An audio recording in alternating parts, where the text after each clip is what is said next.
പാവപ്പെട്ട മനുഷ്യർക്കായി എഴുതപ്പെട്ട നോവലായ പാവങ്ങൾ ചർച്ച ചെയ്തുകൊണ്ട് ഹൊസൂർ താലൂക്കിൽ 1500 പുസ്തക ചർച്ചകൾക്ക് തുടക്കമായി. ഒഴിഞ്ഞവളപ്പ് നയനാർ സ്മാരക ഗ്രന്ഥാലയത്തിലെ സഹകരണത്തോട് സംഘടിപ്പിച്ച പരിപാടി കാഞ്ഞങ്ങാട് നഗരസഭാ ചെയർമാൻ വി രമേശൻ ഉദ്ഘാടനം ചെയ്തു.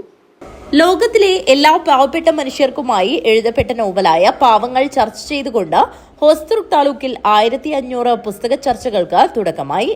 ഹൊസൂർ താലൂക്ക് ലൈബ്രറി കൌൺസിലിന്റെ ആഭിമുഖ്യത്തിൽ സംഘടിപ്പിക്കുന്ന 3 മാസം നീളുന്ന വീട്ടുമുറ്റ പുസ്തക ചർച്ചയ്ക്ക് ഒഴിഞ്ഞവളപ്പിലെ KP ദാമോദരന്റെ വീട്ടുമുറ്റത്താണ് പുസ്തക വായനയുടെ മാധുര്യം നുകരാൻ നാട്ടുകാർ ഒത്തുചേർന്നത്.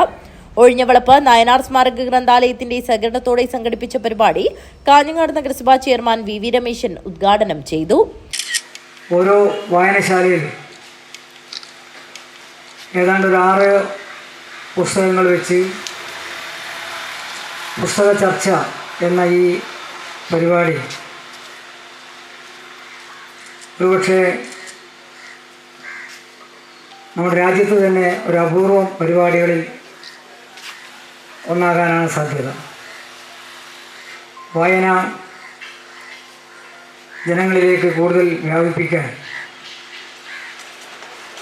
ഇത് വേറെ പ്രയോജനമാകും എന്ന് തന്നെയാണ് കരുതുന്നത്. നമ്മുടെ സംസ്ഥാനത്ത് അക്ഷരവുമായി ബന്ധപ്പെട്ട് അക്ഷര സൗഹൃദവുമായി ബന്ധപ്പെട്ട് ചരിത്രപരമായ ഒട്ടേറെ പ്രവർത്തനങ്ങൾ മുൻകാലങ്ങളിൽ തന്നെ നടന്നിട്ടുണ്ട്. ഇന്ന് കാണുന്ന കേരളമാക്കി മാറ്റുന്നതിൽ അല്ലെങ്കിൽ മറ്റ് സംസ്ഥാനങ്ങളിൽ നിന്ന് വ്യത്യസ്തമായി കേരളത്തിൻ്റെ വളർച്ച ഉണ്ടായതിൽ മുഖ്യ പങ്ക് വഹിച്ചത് ഗ്രന്ഥാലയങ്ങൾ നടത്തിയ പ്രവർത്തനങ്ങൾ നമ്മുടെ രാജ്യത്തിന് ഏറെ മാതൃകയായി.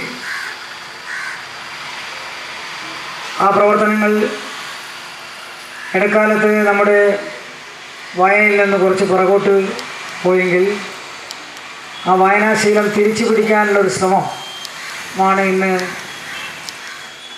ലൈബ്രറി കൗൺസിലിൻ്റെ നേതൃത്വത്തിൽ സംഘടിപ്പിച്ചു വരുന്നത്. അതുകൊണ്ട് ഇത്തരം പ്രവർത്തനങ്ങൾ സംഘടിപ്പിക്കുമ്പോൾ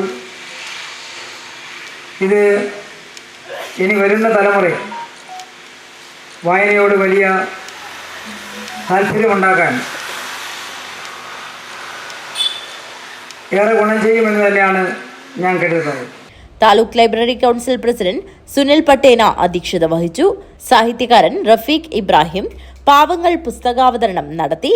നഗരസഭാ കൌൺസിലർമാരായ PV Mani, K Geetha, taluk secretary P Venugopalan, CV Vijayarajan, P Sushanth, Sumesh Pulikkal, ഗ്രന്ഥാലയം secretary TV Rajesh, president TV Pramod, TV Janardhanan, KV Raveendran master Pallikkara എന്നിവർ സംസാരിച്ചു. News bureau, Kanhangad.